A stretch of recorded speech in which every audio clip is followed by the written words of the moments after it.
I met this little girl, Pimin Tainoa, backstage. Very talented young artist. Her name is Sophia Vue. And Sophia Vue is a 10-year-old singer. 10 years old, people, 10 years old.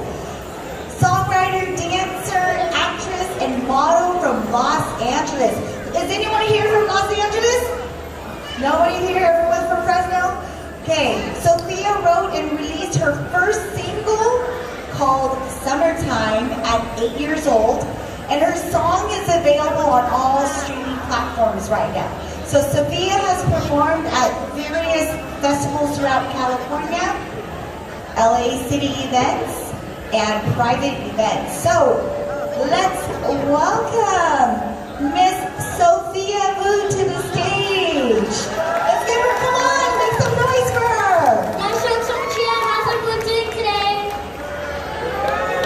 I can't hear you.